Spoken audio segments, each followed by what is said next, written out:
podcast. This is episode 65, Ways to Treat OCD with Dylan Thomas. I'm really excited for you guys to check out this episode this week. It was really fun to do this interview, learn a little bit more about my brother, particularly to learn more about ways besides ERP or exposure response prevention to treat OCD. So a lot of this interview is centered around this new form of treatment called ICBT, which is Inference-based cognitive behavioral therapy. And I'm hoping that it's not too jargony for you guys. I feel like Dylan does a really good job at explaining what this is, and it's really fascinating. And so if you have anxiety or OCD particularly, I think you'll really enjoy this episode. But even not, hearing about Dylan's experiences and what he's learned through both ERP and ICBT is really great, and I'm glad I had the opportunity to chat with him. So without further ado, here is episode 65, Ways to Treat OCD with Dylan Thomas. Hi! Hello! How's it going? I'm doing well. How are you? I'm doing good. Thanks so much for being willing to come on and chat with us today. Of course. Thanks for having me. Yeah, of course. Okay. Awesome. Well, I already told the audience a little bit about you, so I'm just going to dive into our questions if that's okay. Great. Yeah, let's go for it. Okay, awesome. So my first question here is, tell us about what led to your OCD diagnosis and what that looked like, and if you could also tell us a little bit about your specific OCD subset. Yeah, absolutely. So I, pretty much my whole life, I'm what most people would consider a perfectionist, and I've kind of always been that way.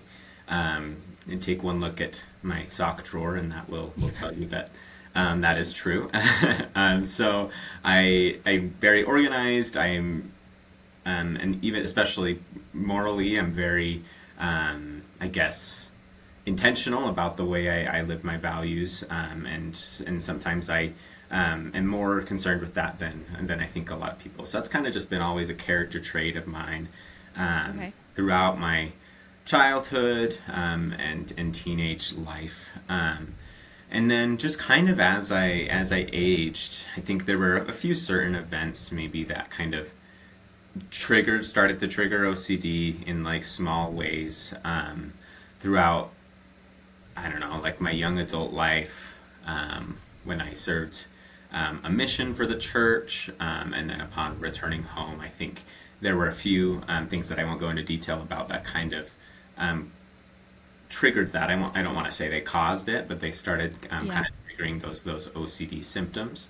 But then there was one day in particular where I faced this hard situation, and it was just like a switch flipped in my brain, and all of a sudden, I was just anxious all the time, and I could not get rid of it, and that's when I knew like something is wrong. Like this is not a normal way for a person to feel. And so I'll tell you a little bit about, I guess, my OCD subset now, so that kind of makes more sense what that was like. But I was diagnosed with OCD, and specifically with what we call scrupulosity, which is a subset of OCD that deals primarily with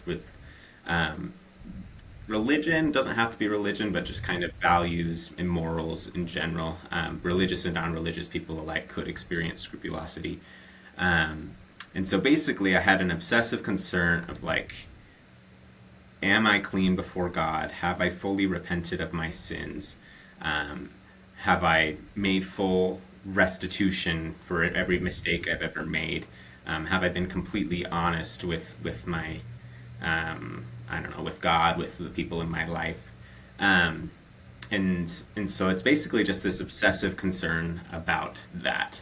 And I had worries like that in my young adult life, but when this switch flipped, it was like I couldn't stop thinking about past mistakes I'd made, or even if I was just having a regular conversation with somebody or relating a story, I couldn't get through a conversation without feeling the need to go back and correct myself because I'd told one part of the story slightly inaccurately, or I had done these small things, and I couldn't even get through conversations without feeling intense anxiety about what if I lied, what if I need to rectify this. And so that's kind of when I knew something was wrong. And I actually, the funny thing about OCD is it's actually pretty self-diagnosable. I diagnosed myself on Google, and Yep. obviously not a professional diagnosis, and I don't even know how I came across it, but I came Yeah. across an article written by someone at BYU about scrupulosity, and I was just like, that's it. Like, that's what I'm experiencing.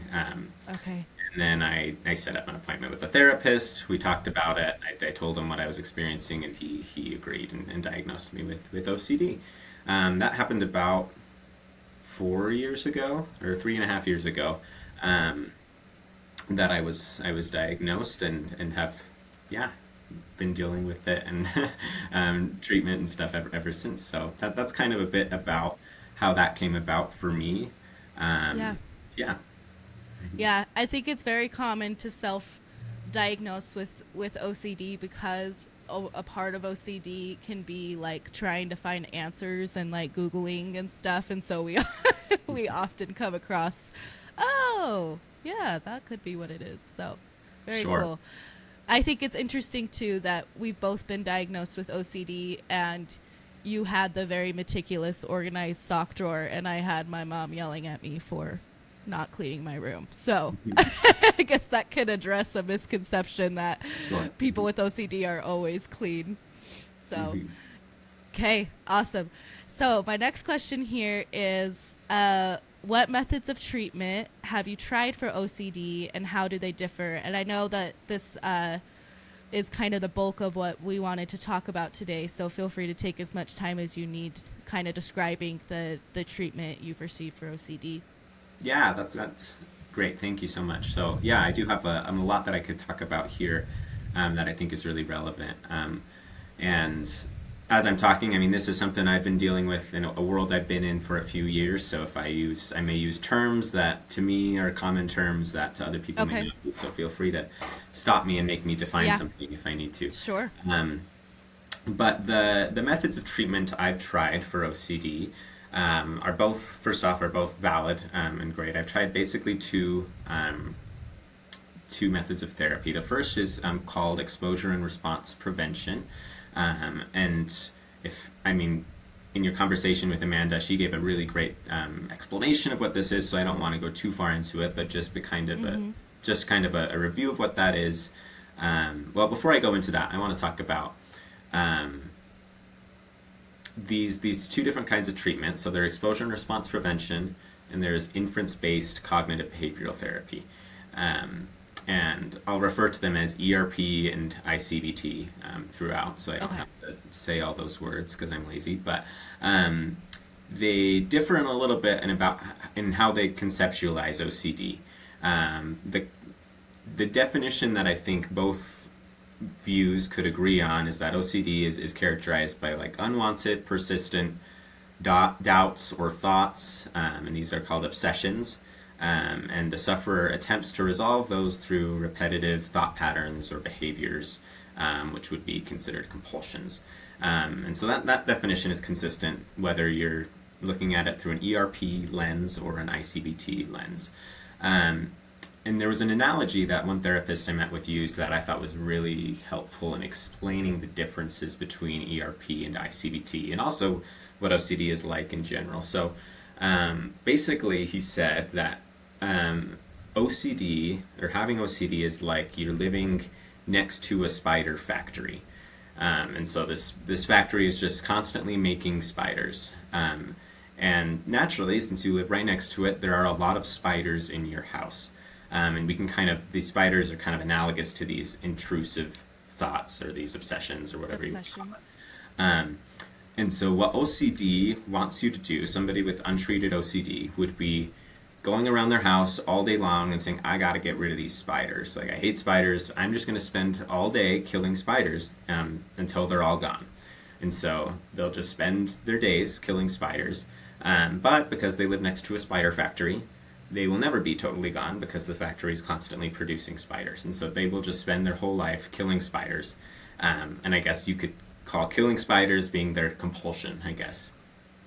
What exposure and response prevention wants to do is they basically say, you live next to a spider factory, but you don't want to like waste your days away killing spiders. So what if we can just like become okay with the fact that the spiders are here, and we're just not going to do anything about it, and let them live their lives, and you live your life, and we're just going to accept that they're there. And that sounds ridiculous in the context of this analogy, but I do Yeah. that ERP works really well, and that approach actually is really effective for a lot of people. Yeah. And so this is not to bash on ERP or anything, but that's essentially what you're trying to do. And as you get used to that, you start to notice them less, and it's as if they're not even there.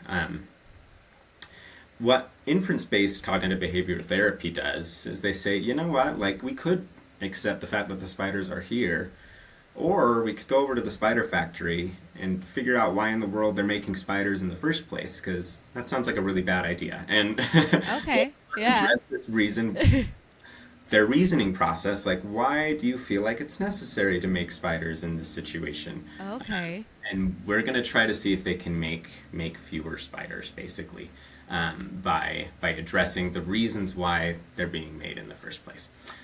So that's kind of a brief kind of an idea of how these treatments differ.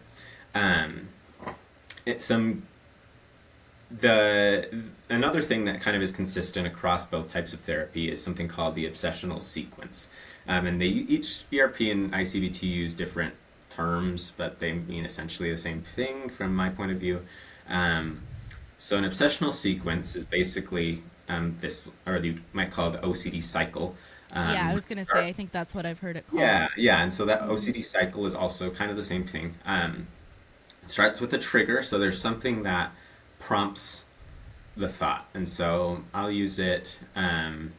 We talked about how there's many different subsets of OCD. I'll try to reference several of them just so we can understand how pervasive it is. But for example, if you have somebody who has contamination OCD and they're worried about germs on their hands, the trigger might be they touched a doorknob, or they were next to somebody who is sick, and that triggered this thought, like, well, what if I'm contaminated? What if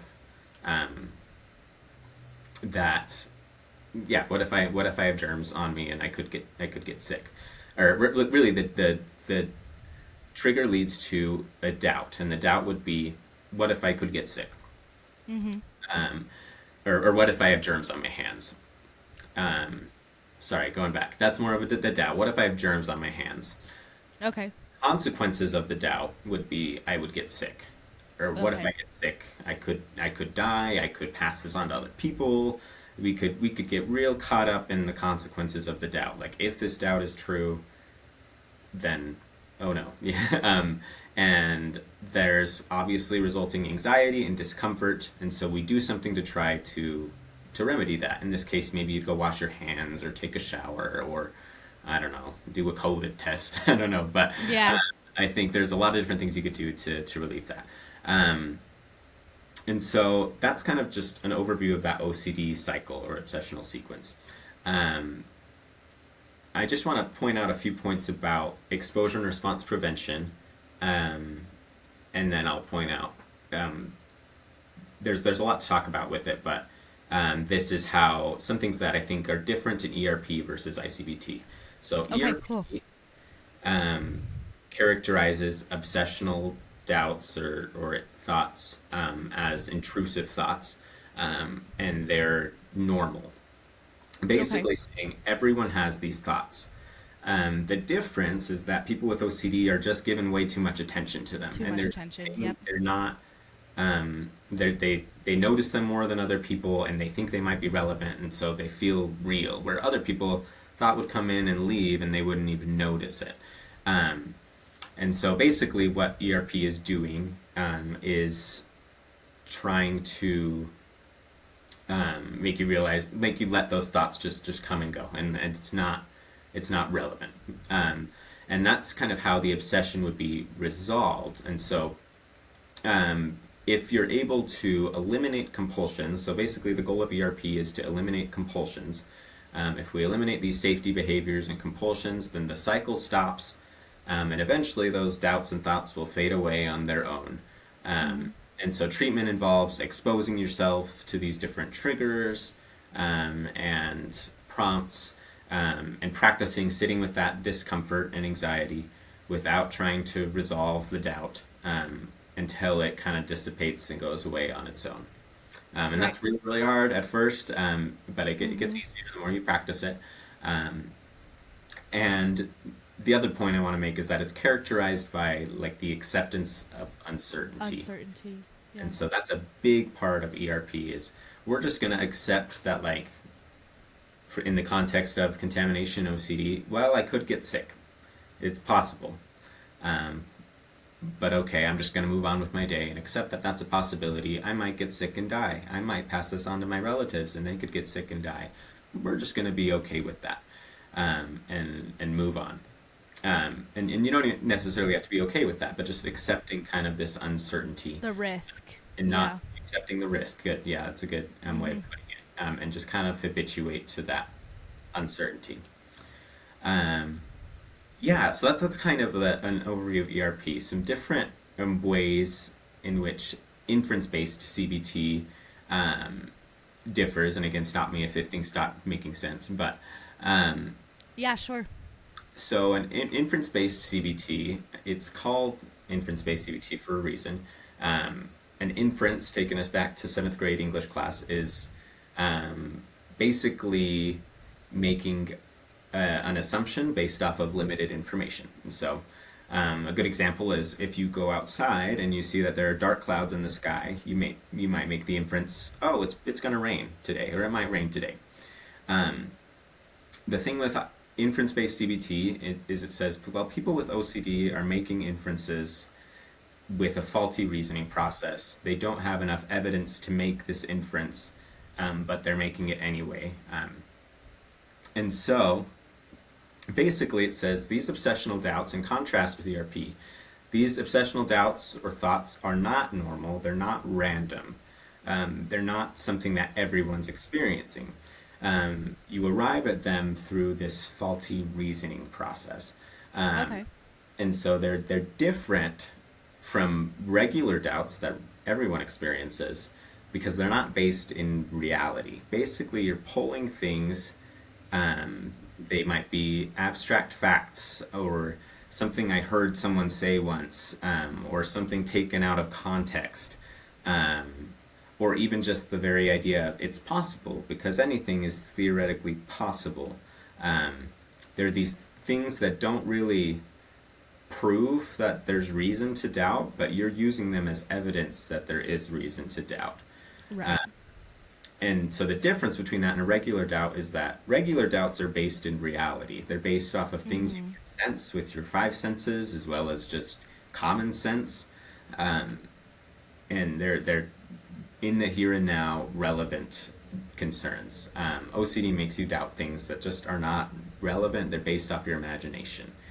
Um, and in ICBT, these obsessional doubts are resolved by addressing that reasoning that got you into the doubt in the first place. Okay.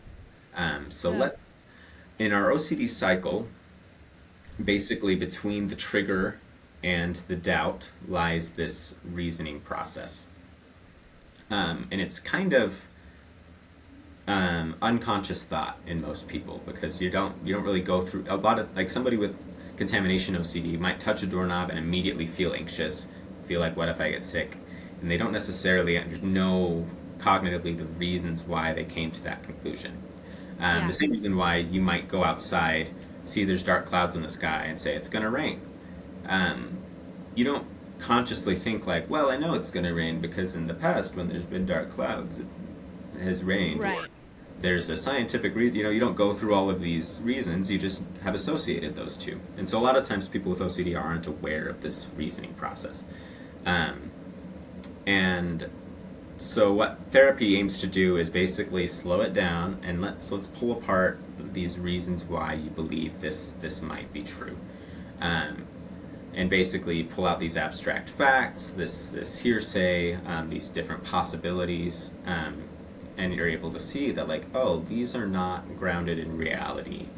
These don't make sense. Like, this is not how I reason in other situations. And so that's the really cool thing about ICBT, is that it points out that people with OCD don't need to learn something new, because in areas that are not to do with their obsessional theme, they reason completely normally. Like, they use their five senses, they use common sense. We're just learning how to apply that same reasoning we apply every single day into this OCD situation that, for whatever reason, we've decided to rely on imagination instead. Yeah, and so basically, if that faulty reasoning weren't there, because like I said, that's the reasoning that leads to the doubt in the first place, then the doubt would never have come up at all, and we just wouldn't have had that concern. And it's not as based in uncertainty as ERP, because basically it says people with OCD need to accept the same uncertainties that everyone else needs to experience, because there are some things in life that are uncertain. The future, like I don't know what 5 years from now is going to look like, and no one does. Right. We just need to accept that. But there are certain OCD situations. I'll use, for example, a common theme of OCD is called hit and run OCD. Basically, you're worried about, did I hit somebody in the road? Was that bump a person? Could I have just killed somebody? And you might go back and check. You might watch the news to see if there are reports of a hit and run as kind of compulsions to make sure, no, I didn't hit anybody. And so ERP would say, well, you can just accept the uncertainty. Like, that bump might have been a person. I don't know, maybe. And that works for some people. But also, I think it's important to point out that your average person is not walking around every day thinking, did I just hit my car? No, that doesn't even come up for them. And so I think it's obvious that these doubts are not random. They're not... people aren't just walking around with this uncertainty, and that's not necessarily what you need to learn to do in every sense. So basically, these doubts come from this faulty reasoning process. And there's something we talk about a lot in ICBT, a couple different things called an OCD story and a feared self. And so I'll start first with the OCD story. I mean, this is actually, concept of stories, I think, is used in a lot of different therapies. But basically, what an OCD story does is it takes these random things you've picked up in your life, maybe some rules or abstract facts, hearsay, and it constructs a story that seems really convincing about why your doubt is true, or is something that you should be concerned about. But when we take a look at these stories and when we write them down and break them down, we notice a lot of what my therapist terms sense gaps, where basically it's like, hey, you put this sentence here, but like, where did that come from? You didn't, like, that's not something we can sense. No one, like, that's, you, or maybe you took this fact out of context and plugged it in here, but that's just not really how normal reasoning works. And you can kind of pick it apart and realize where the flaws in the story are. And sort of rewrite that story in a way you would, using your senses and using normal reasoning. And if you rehearse that story, then you kind of start to be able to apply that when triggers do come up, to be like, no, I don't need to rely on my imagination, because this is what my senses are telling me right now in this moment. And so rewriting that OCD story is really helpful. That story is part of where it comes from. The other part would be your feared self, which is kind of similar to a story, but it's basically someone you're scared you're going to become. Like in my case with scrupulosity, I would be scared that I'm the type of person that's immoral, that's disobedient to God, that's dishonest, that doesn't repent of his sins. That's the person I'm scared I'm becoming. And OCD convinces me that that's a real possibility, that I could become that, and I need to be extra vigilant every day to make sure I'm good, because this is the person I could become.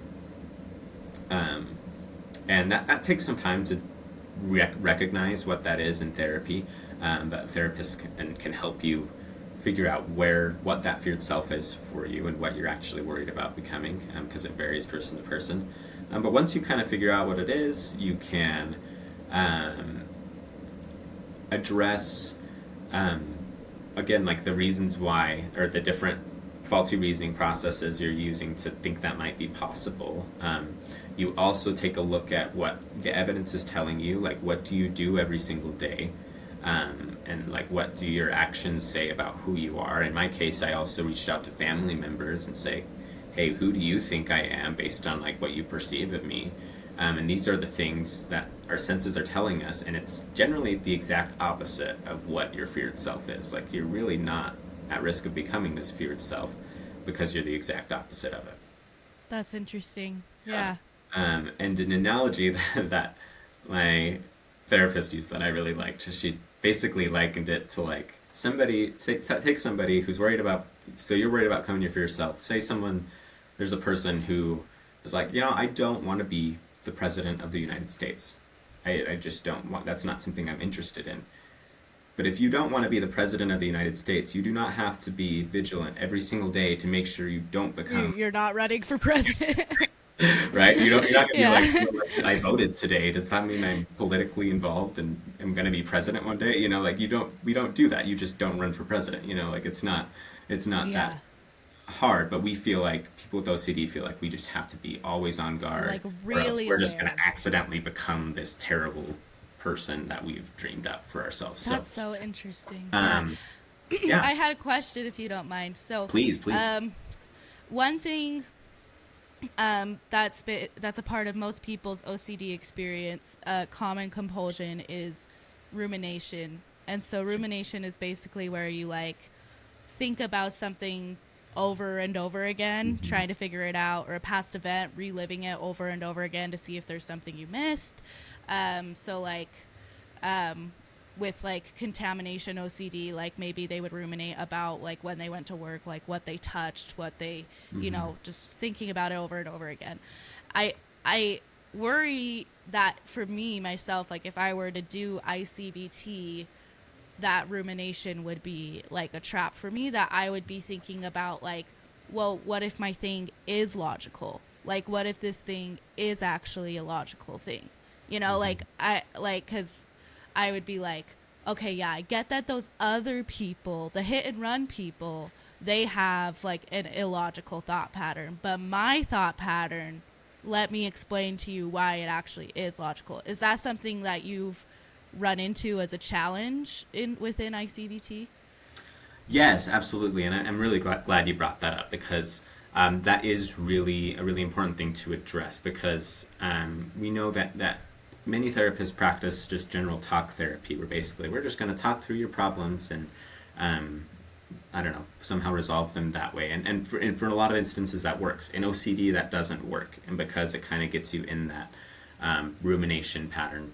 And yes, it is a challenge, and I think it took me some time to understand the difference between identifying how I got to my doubt and trying to resolve my doubt. And so Oh, okay. basically, when we're ruminating and we're trying to figure out like, okay, what if this is a problem? How can I prove this isn't a problem? We are most of the time caught up in the consequences of the doubt, and we're like, how can I prove to myself? For example, if I trying to think of a good example. I'll just use the contamination again. But if I touch the doorknob, initial doubt is, what if I just got contaminated? And then consequences of that would be I get sick, I get other people sick.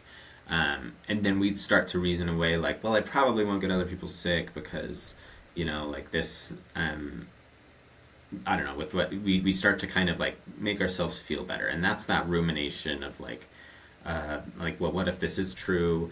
Well, this is why it's not, type of thing. What ICBT does differently is we're not debating the doubt. We're not trying to convince Okay. you you're wrong. We're just going to say, okay, here's the doubt that came up.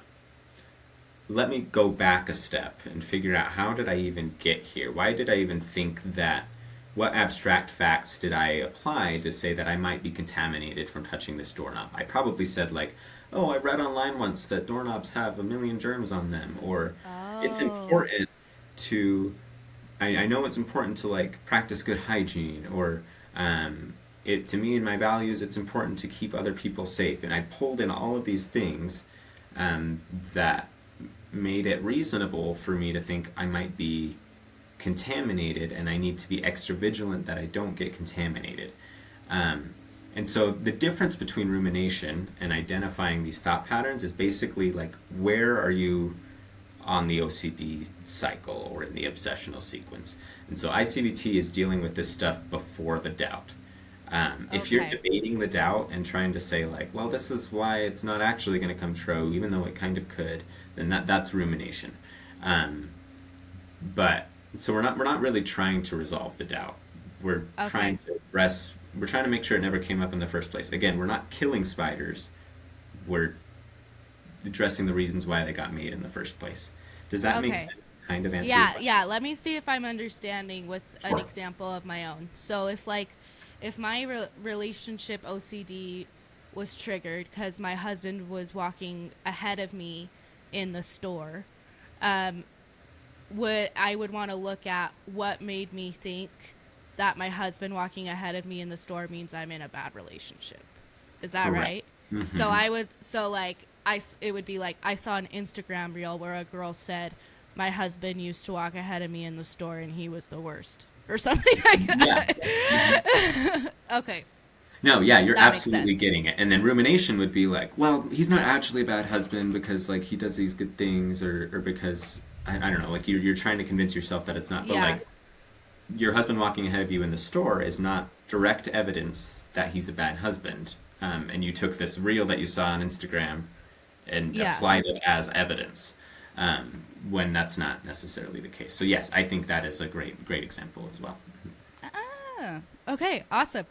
And it's kind Anything? of, I will say, it's kind of, I didn't understand it entirely until I was in therapy, and I'm still like learning to understand it. Yeah, So if this is like, I don't really get the difference, um, you're not.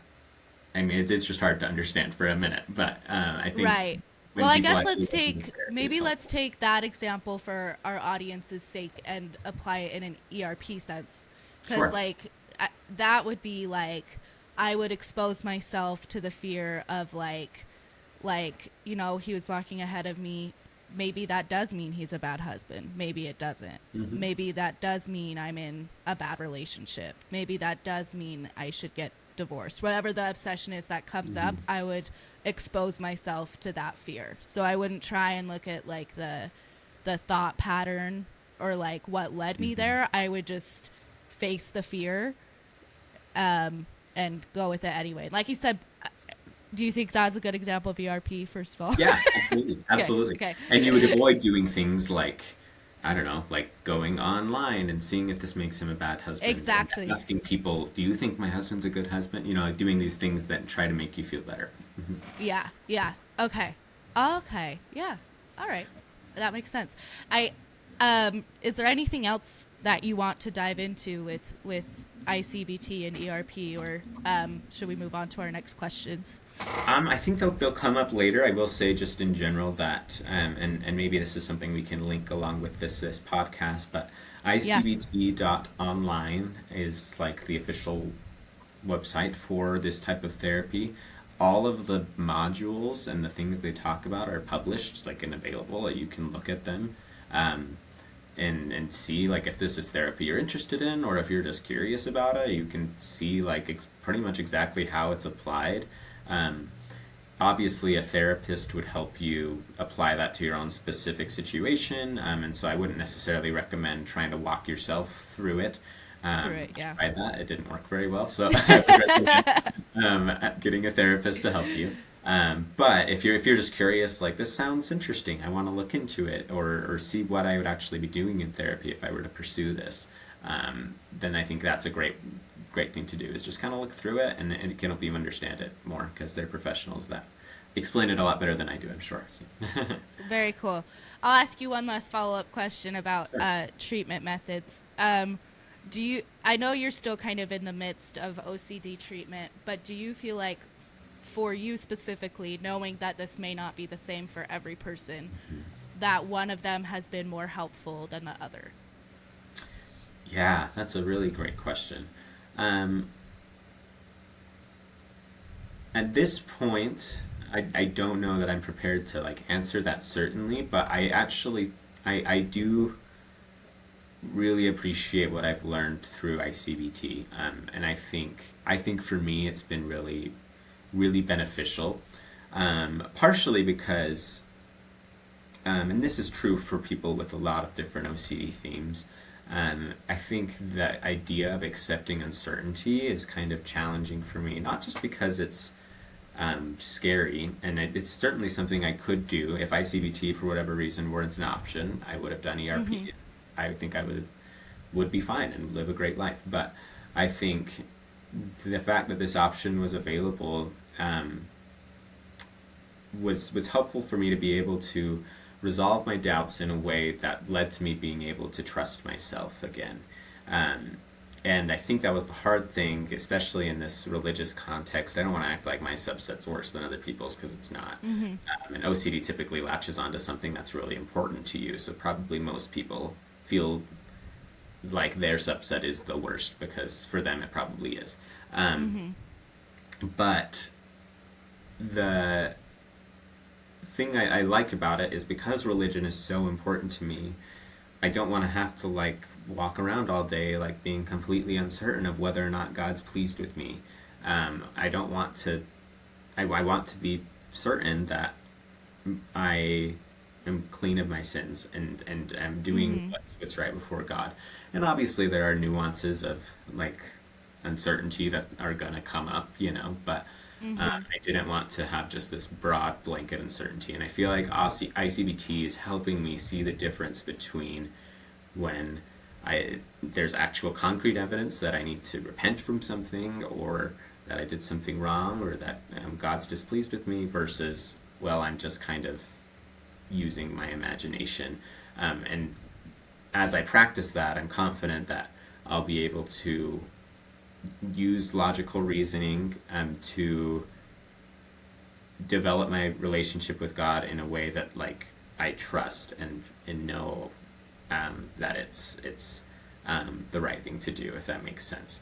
And obviously, like I mean, religion's hard because there are a lot of doubts and uncertainties about religion, but this is also generally applicable to other areas of life as well. And so I feel like that's the nice thing about ICBT for me is that you're not necessarily completely abandoning the idea of certainty, but you're just recognizing the places where it does need to be accepted and why your reasons to doubt just aren't existent. And then once you do that, you can kind of trust your something I didn't really talk about, but something we call your real self, which is basically something you work on that is the opposite of your feared self, and you rehearse so your brain kind of learns like, oh, this is the person I actually am, versus the person I'm Yeah. becoming, and so you can live that authentic real self, be that real person.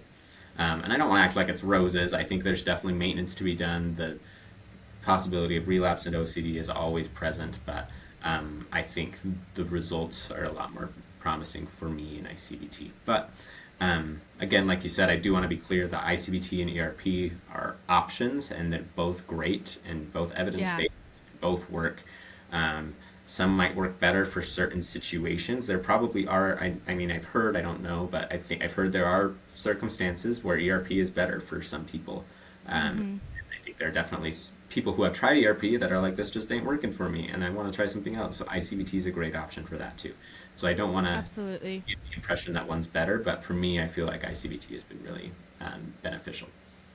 Very cool. And yeah, I've never tried um, ICBT, but the treatment program I just finished was ERP, and it Hmm. was like super helpful for me. And like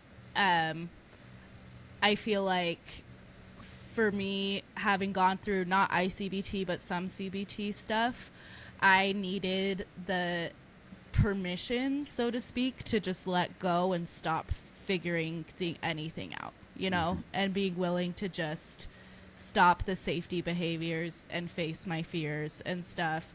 And so I feel like it just depends on the person and the situation, of what's going to work better. But it's good that there's multiple options, because for so long, ERP was the only treatment option for OCD that Sure. I think people knew of. And so it's cool that something else is coming out of the woodworks that people can try. So, Yeah, yeah, and to kind of speak more to that as well, I think um, first off, I just want to be clear. I did ERP for a while, and it worked really well. I stopped, kind of relapsed, you would say. That makes it sound like it's an addiction. It's mental illness, not yeah. an addiction. But you know what I Yeah. mean. So, and that's right around the same time I started to learn about ICBT and thought, well, I might as well try this. And so I just want to be clear too that, yeah, I didn't stop ERP because I thought it didn't work. I just heard about another option that I was like, oh, It's this like, sounds, maybe this could work. yeah, Yeah. maybe this works better, like, Yeah. and that I guess again, I wouldn't say it's better. I think when it first came out, there were therapists that were like, everyone was wrong. This is the right way to do it, But the messaging's kind of shifted since then to realize, well, no, there's just these two different options, and we can use either one. The thing about ICBT that's helpful is ERP requires you expose yourself to your fear, which some people are just not ready to Not do, and willing it's or just able to they're not do. willing, Yeah. they're not able. It's just too maybe they've been in this pattern for decades, and they're just not gonna be able to do that. ICBT offers an option where you can address your OCD without having to directly expose yourself to your fear. And you That is can. cool. Exposure can be a part of it if you want to intentionally expose yourself. It can be helpful, but that's not a Yeah. necessary part of the therapy, which is really cool. That is really cool, because my treatment program was group therapy, and so I definitely witnessed people who, like, the fear was too great. Like, and I wonder if something like ICBT would maybe help them more, because you could tell like they weren't necessarily getting better. So that could be interesting. Okay, Right. I'm gonna move on because Yeah, we're let's do we're we're talking too much. Just kidding. that. Okay, awesome. So I'm just wondering, we talked about this with Amanda too, and it brought up some really interesting conversations. But how has your relationship with God and religion shifted, if at all, because of OCD treatment? Yeah, that's a really good question. And as I thought about this, I think honestly not a ton. And I think it has shifted slightly, but not a whole lot. And let me kind of explain how that happened for me. I feel like OCD did, especially in the height of it, hijack my religious experience. It basically made it so I could not receive the peace and the calm and all of the positive associations that many people get from religion. Um, and I could no longer experience that because basically it made me believe through these, again, unfounded imaginary justifications that God was displeased with me, that every tiny little thing I ever did wrong, if I didn't repent of it properly, was going to keep me out of heaven. Like I was just going to feel guilty forever. And so that was a really terrifying experience. It also convinced me for a time, even after treatment and during treatment, that I did not have the ability to receive revelation, to receive divine guidance, because I had this mental illness that was basically making me confused, and I felt like I had that the ability to receive revelation just maybe just doesn't apply to me. And I had definitely had those thoughts, but I do want to be clear that I no longer feel, I mean, I feel like it is more difficult for me in some ways because of the things I experience with OCD, but I don't feel like God's promise to guide us through the Holy Ghost is unapplicable to me because I have OCD. I think I have a responsibility to manage my OCD so that I can be more susceptible to that guidance. Yeah. But I think I can receive it just as much as anyone else. And I think that promise certainly applies to me, and I think it helped me understand maybe a little bit better how that guidance comes and how it doesn't come, Yep. and what that feels like for me. And so I think that was really helpful. And I learned because we always talk about in the church, we talk about um, Holy Ghost promptings being feelings, which they can be and they are, but I don't think it's exclusively feelings. Like it can be thoughts, it can be something I read in the scriptures, it can be, like revelation comes in a variety of ways. So I think God will speak to us in a way that we will hear as long as we're doing our part. But also, I think now I have a better understanding of who God is in general. Part of the reason religion is kind of can be a place where a lot of people experience OCD is because of inferences. We make a lot of inferences in religion because we have limited evidence. Like none of us remember or have like seen God any, for the most part. And so like we make an inference based on what we read in the scriptures, based on what we're taught of who God is. And so it's possible to make the inference that he's this angry, terrifying person, um, or we could rewrite that story based on evidence that I think is in the scriptures and in different Mm-hmm. things that he is a loving father and he is not a punishing, um, I don't know, angry God. And I think that's helped being able to rewrite that story about how God views me has been really helpful for me spiritually as well. So I think, yeah, I guess those are the ways in which it's shifted. And I feel like I had that understanding and to some degree pre OCD, and part of it's I feel like based on the period of my life I was in. I think the spiritual development stage and my OCD journey are kind of intertwined because it was also young adulthood where I'm just learning how to be a mature person. But I do feel like that's kind of how it's shifted and how. Um, but I don't even know that I would say shifted. I think I've just become. It It's shifted become while I really strong clearer. OCD, and then Yeah. I came back to how I felt before, but with more knowledge and more maturity. I guess I would say. Oh, I love that. That's great. Hmm. Um, okay, awesome. So I'm going to jump to our last two questions here. Yeah. So we learned in our episode with Amanda, which I keep referencing. So if you haven't listened to that one, we better have you go listen to it. So I'll link it in the show notes. But many people have OCD tendencies, even if they don't have like full-fledged OCD. Hmm. So what have you learned in therapy that listeners could implement if they have anxious or OCD tendencies? Yeah, that's a great question. So I think it's important to point out like the difference between someone with OCD and maybe someone who might have OCD tendencies. And I think the main difference is that like the difference between these obsessional doubts and regular doubts. Like an obsessional doubt is just not based in reality. Um, Regular doubts might be, and so if it's based in reality, it may not be OCD. And so I don't want somebody who doesn't have OCD to feel like they do. Yeah, But yeah. um, I do think there are things that could apply. I think I think there's definitely the possibility that there's some people that do have obsessional doubts occasionally. That it's just like occasionally some weird worry pops up and I need to like find certainty about it. Um, and it's not based in reality, but it doesn't. It happens once a month or something, and it doesn't bother me enough to get therapy for it.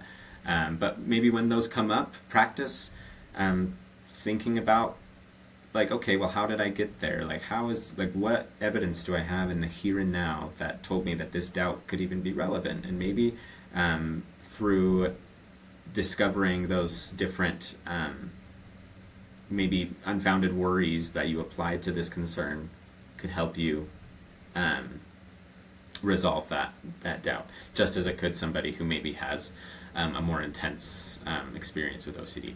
I also think the concept of stories in general is really helpful for Yep. anybody, whether or not you have OCD. The because everybody writes stories about their lives. An example my therapist often uses is when you're driving and somebody cuts you off. You will react differently to that based on your story about people in the world. If you think people are just idiots and they're out to get you, then you're probably going to be really mad and honk your horn, and Yep. that's going to ruin your moment. Or if you rewrite that story and choose, I think people are generally good, and sometimes they get distracted or make mistakes while driving, like we all do. Then your experience with that is going to be very different because you changed your story about it. And so I think that is a concept that's helpful for anybody, whether or not they have OCD. Very cool. I agree, and I learned a lot about that during CBT. Yeah, and it has to do kind of, I don't know if in ICBT if they've addressed it all, like cognitive distortions, which I need to do an episode about. But basically, the idea that there's several different cognitive distortions where we can exaggerate things or we can only see the negative in things, and I feel like that has to do with stories. So I'll have to do an episode where I chat with you guys about those. Okay, last thing. What would you recommend someone do if they listen to maybe this podcast or just have been doing their own research and they think they may have OCD? Yeah, I would definitely recommend seeing an OCD specialist and talking to them about what you're feeling and what you're experiencing, and they can obviously diagnose you with that. I would always recommend seeing an OCD specialist. As I mentioned before, there are many therapists that are great, but maybe don't have a ton of knowledge about OCD treatment. Yes. And so misdiagnosis is still a common problem for people with OCD, and then they don't get the proper treatment. But one great resource, typically NoCD and OCD is a great resource. They have a lot of therapists that are trained in primarily in exposure and response prevention, but they can still give you an idea of whether or not you have OCD, and if you're interested in exposure and response prevention, that's something you can explore with them. ICBT.online, like I mentioned before, also has a list of therapists that practice ICBT by state. And so if you're interested in pursuing that, especially where that's a new therapy, it is even riskier in a way, because there's even therapists that are trained in ERP that maybe aren't trained in ICBT. And so that's especially important. I wouldn't recommend seeing anybody that's not on that list, just to be safe that they are applying the inference-based cognitive behavioral therapy principles, because it can be easily confused with just general CBT, which is not the same thing. So anyway, if you're looking into seeing somebody, go on that website. They only have a couple for Utah right now, but I'm sure that list will grow as more people learn about this treatment. And yeah, I would recommend seeing them and checking it out. And also, I'm sure you, Mallory, and myself are willing to answer questions and concerns. We are not professionals, so please don't seek therapy from me. That's not recommended. But Yep. Agreed. Happy to as well. Okay, awesome. Yeah, well, thank you so much for coming on and sharing a little bit about, your personal story with us, and talking to us more about different OCD treatment options. I mentioned in my last podcast, OCD has been a big theme on the podcast lately. We kind of go through phases, and it basically depends on what I'm going through, so it's a very selfish podcast. But it's really nice to have other people come on and chat with me, so I appreciate you being willing. Of course, yeah. That was fun to do, and I appreciate you having me. Okay, awesome. All right, we'll see ya. Well, I hope you guys enjoyed that interview with Dylan. I know it was really fun for me. I've linked all of the resources that we discussed in today's episode in the show notes, so check those out. If you haven't checked out my episode with Amanda, be sure to go back and listen to that as well, since we referenced that a lot. I really appreciate those who are willing to come on here and get really vulnerable with me and share these things. And I hope that it was helpful for you guys. So next week, I'm super excited. I'm going to be talking about cognitive distortions.